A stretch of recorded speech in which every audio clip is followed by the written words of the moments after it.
안녕하십니까. 헐포넘버원의 오토미노입니다. 오늘은 앞으로 커다란 변화가 예상되는 대공역세권에 대한 얘기를 조금 해드리겠습니다. 여기서 나오는 얘기들 아마 근거자료 이런 것들은 대부분 제 블로그에 있기 때문에 블로그를 좀 더 보시면 좀 더 자료들 찾을 수 있으시고요. 하여튼 요번에 또 발표가 나면서 앞으로 대공역세권 굉장히 크게 변화가 있을 거로 예상이 돼서 그 진행 과정 그리고 앞으로의 변화 예상되는 어떤 호재들 어디를 또 어떻게 보셔야 되는지 이런 얘기들 잠깐 좀 해드리겠습니다. 내용이 도움이 되시고 유익하시면 구독과 좋아요 꼭 부탁드립니다. 먼저 대공역 현재 상황 간단히 말씀을 좀 드리면 현재는 아시는 것처럼 3호선 다니고요. 경의중앙선 서해선 지나가는 환승역이에요. 트리플 환승역. 트리플 환승역? 그래요. 많지 않아요. 그런데 이게 끝이 아니에요. 연말이 되면 뭐가 된다? 교외선 GTX-A까지 개통이 돼서 무려 펜타 역세권이 돼요. 야, 이건 펜타 역세권 어디 있는지 아세요? 네, 그래서 찾아봐 드렸어요. 자, 5개 펜타 역세권 어디 있는가? 김포공항, 5호선, 9호선 공항에서 서해선 골드라인까지, 서울역, 왕십리역, 청량리역 전부 다 진짜 한 가닥 하는 데들이에요. 그리고 4개 있는 데가 이제 공덕역 이런 정도 있어서 이게 5개가 된다. 그러면 대공역은 앞으로 이런 역들과 어깨를 나란히 하는 진짜 메가톤급 역이 된다 라고 생각할 수 있어요.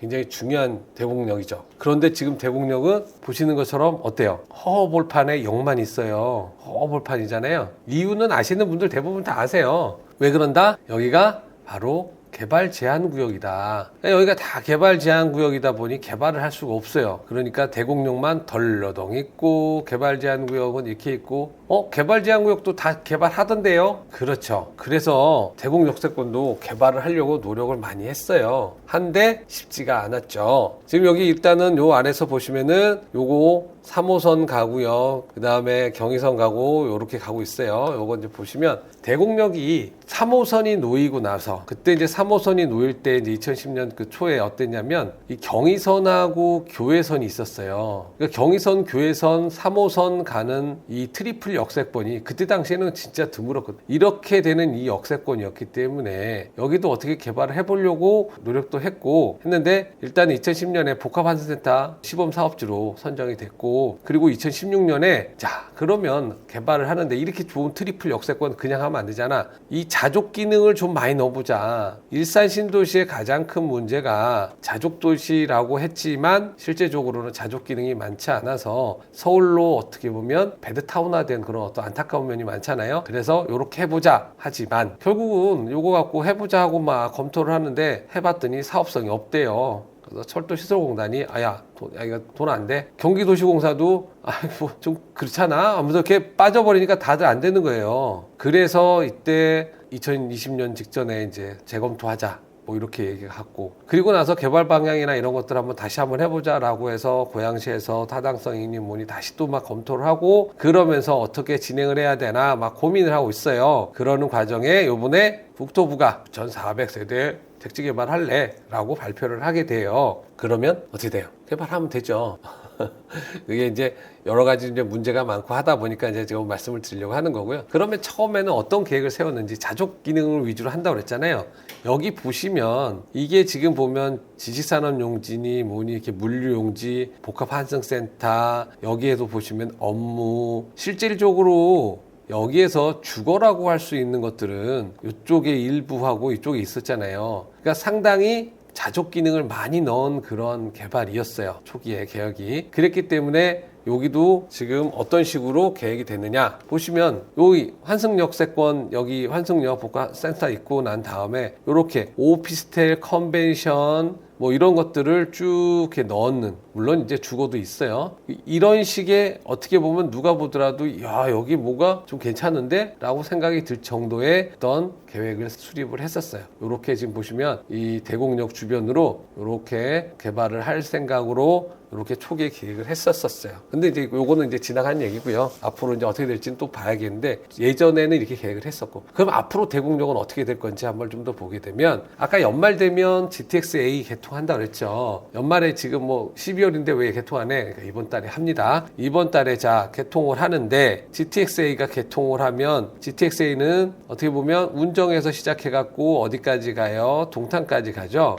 요 GTX-A가 노선이 보시면 운정에서 여기 이제 서울역을 거쳐서 이제 삼성 저기 아래 동탄까지 내려가는데 얘가 지금 수서에서 동탄 요 아래쪽은 이미 개통을 해서 운행을 하고 있어요. 그 다음에 운정에서 서울까지는 12월에 이제 개통을 할 거고 전체적으로 2028년까지 개통을 해요. 이게 운정에서 서울까지 몇 분? 20분에 간대요. 20분. 근데 여기가 지금 대곡역이 어디예요? 여기죠. 얘가 20분이면 대곡역에서 얼마? 한 10분 조금 넘겠네요. 이렇게 GTX-A가 개통이 되면 대곡에서 서울역까지 혁신적인 거리의 혁신이 일어날 거라고 일단 예상이 되고 있습니다. 요 GTX-A가 들어가는 수직 단면도가 이렇게 지금 현재 나와서 예상이 되고 있고요. 다음 교외선이 개통이 다시 한다 그랬죠. 교외선은 예전에도 있었어요. 2004년에 그때 이제 운행을 중단하고 20년 만에 지금 다시 재개를 하는데 요 교외선이 예전에는 능곡역서부터 대정 연목에 다 이거 갔었는데 지금은 어떻게 한다? 이 중에서 6개 대곡, 원능, 일영, 장흥, 송추, 의정부에서 6개 역만 통과를 한다. 이 대곡역이 그렇게 되면 아까 3개였죠. GTX 교외선까지 하면 어떻게 돼요? 5개 펜타 역세권이 돼요. 그런데 이 펜타 역세권이 끝이냐? 아니에요. 지금 23년 이제 12월이죠. 이 공청회 때 경기도 도시철도망 구축 계획이라고 하는 것을 이제 발표를 했어요. 이제 뭐 아직 확정된 건 아니고요. 이렇게 하겠다. 그런데 여기서 뭐를 한다? 대곡에서 고양시청까지 가는 트램을 하겠다라고 했고 경기도에서 이거를 타당성 있어. 이거 괜찮을 것 같아 라고 해서 오케이 했단 말이죠. 이제 이렇게 해서 지금 향후 이제 국토부에서 또 이제 하고 진행을 하겠죠. 현재 대곡에서 고양시청까지 가는 이 트램 그러면 지금 아까 대곡이 몇 개였어요? 5개였는데 플러스 1 헥사 역세권이 되는 거예요. 헥사 6개 환승역은 거의 지금 없어요. 그렇기 때문에 이 대곡역이 어떻게 보면 미래의 어떤 잠재력은 과히 파괴적이다, 굉장하다라고 생각하시면 돼요. 이 대곡역의 잠재력, 이 잠재력을 잘 활용해야겠죠. 그런데 대곡이 왜 대곡인 줄 아세요? 여기서 보시면 이게 대곡역 요 자리를 했는데 이게 대곡동이 있어서 그런 게 아니고 대장동의 대자를 따오고요. 요 아래 내곡동에 곡자를 따서 대곡역이 된 거예요. 근데 이러다 보니 야 이게 6개 역을 거쳐가는 이렇게 대단한 곳에 이 역 이름을 대곡으로 하면 되겠느냐. 이 고양시를 대표할 수 있는 뭔가 상징적인 이름으로 가야 되지 않느냐. 그래서 고양역으로 하자. 지금 요 논의가 진행이 되고 있고 요거에 대한 주민 의견 수렴 공고도 이미 진행이 됐어요. 그리고 요건 보면 GTX 노선도인데 여기에 고양이라고 이렇게 딱 명시가 돼 있는 거 보면 근데 요거는 지금 제가 다 됐다라는 얘기는 제가 따로 이렇게 어디서 확인을 못 했는데 된 것 같아요. 요렇게 아마 진행을 할 것 같아요. 그래서 역명도 요렇게 바뀌지 않겠나 하는 예상을 하고 있고요. 요렇게 하고 있는데 아까 말씀드린 것처럼 뭐를 했다? 국토부에서 딱 발표를 해요. 대곡동 너희 요렇게 하는데 중요한 거니까 여기다가 내가 대곡동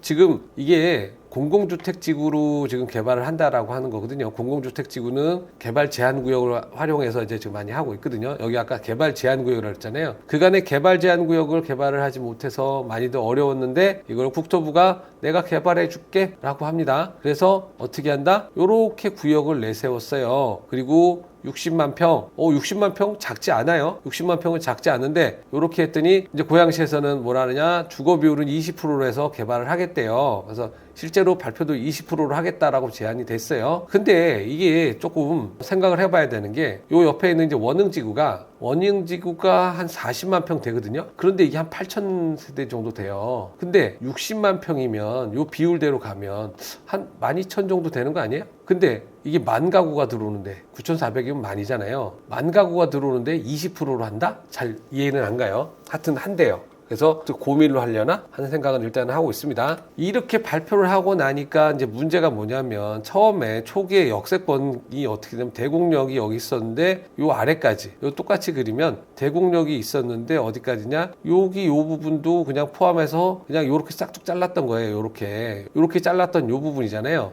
그런데 얘가 이쪽 아래를 없애버리고 어떻게 했다? 위쪽으로 올라간 거예요. 이렇게. 그러다 보니까 이 아래쪽 주민들에 대한 어떤 반발 상당할 거예요. 위쪽은 행복하겠죠. 행복한지 모르겠어요. 또 어떻게 보면 구역에서 제외해달라 또 반대할 수도 있겠죠. 뭐 보상금 뭐 관련된 때문에 이런 것들에 대한 어떤 구역계에 대한 문제가 지금 꽤 있는 걸로 알고 있고요. 요 특히나 여기 칠학지구가 여기 있어요. 요 칠학지구들 얘네들도 야 결국은 이거 다 개발되면 여기 칠학지구 이거 일종 일반지구 이렇게 놔두면 뭐 할 거냐. 이것도 해서 제대로 개발을 해라. 효율적으로 개발하고 도시계획적으로 하는데 이게 여기 일종 일반 주거 지역이 맞느냐? 합리적 도시계획이 아니라 라고 하면서 여기도 포함을 시켜라 라고 취락지구역 이쪽에서도 편입을 해달라고 지금 하고 있는 이제 이런 상황이에요. 요거는 앞으로 어떻게 될지는 좀 더 두고 봐야 돼요. 자, 개발 방향 아까 말씀을 드렸는데 여기는 자족적 기능이다라고 해서 상대적으로 꽤나 자족 기능이 들어가 있어요. 여기서 지금 어떻게 갈지는 모르겠어요. 한데 아까 말씀드렸던 것처럼 이게 40만 평에 8,000세대를 넣었는데 이게 지금 60만 평이면 12,000세대 정도? 그런데 여기 9,400세대를 넣었단 말이에요. 9,400세대를 넣었는데 이게 20%만 주거를 쓸 수가 있을까? 그럼 결국은 어떻게 되느냐? LH식으로 주택 공급만 하고 그냥 개발이 쏙 빼먹고 가는 거 아니냐? 이게 펜타 아니고 헥사 역세권까지 될 이 대공력이 나중에 결국은 주택만 공급, 정부가 지금 주택 공급 활성화 대책 중에 하나로 지금 내세우는 거거든요. 결국 이렇게 되는 거 아니냐. 이 노른자 땅을 너무 이렇게 하는 건 아깝다. 이런 지금 얘기가 나오고 있어요. 아마 앞으로 어떤 식의 계획이 나올지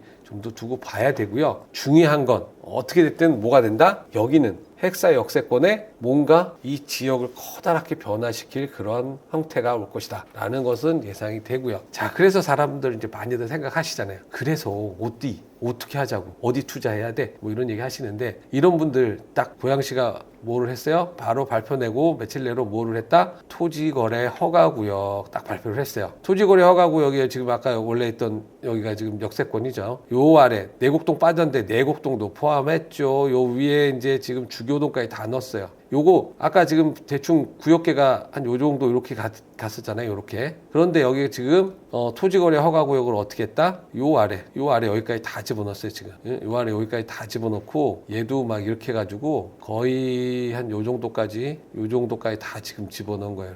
이렇게까지 집어넣다 보니 실질적으로는 아니 뭐 어디다라는 거야? 누가 그러더라고요. 야, 가운데 빠졌잖아. 이게 지금 토지거래 허가구역 여기 지정 안 했을까요? 여기는 이미 지정했어요. 이미 지정했기 때문에 얘를 빼놓은 거지 얘를 지정 안 한 게 아니에요. 누가 여기를 이렇게 여기 빼놨으니까 여기 대상지 안에 하면 되는 거 아니야 하는 신박한 말씀을 하셨는데 절대 신박하지 않아요. 요거 이미 지정돼 있는 거예요. 그래서 여기 안에서 그러면 이거를 뭐 토지를 투자해야 돼? 아니면 뭐를 해야 돼? 어렵죠. 네, 어렵습니다. 어떻게 해야 되는지, 토지거래 허가구역이라는 게 도대체 뭔지, 이런 것들도 잘 생각하시고 하셔야 돼서 토지를 그러면 이게 할 수 있는 거야? 안 하는 거야? 이런 고민들도 많으실 거고요. 반대로 그러면 뭐 아파트를 하라는 거야?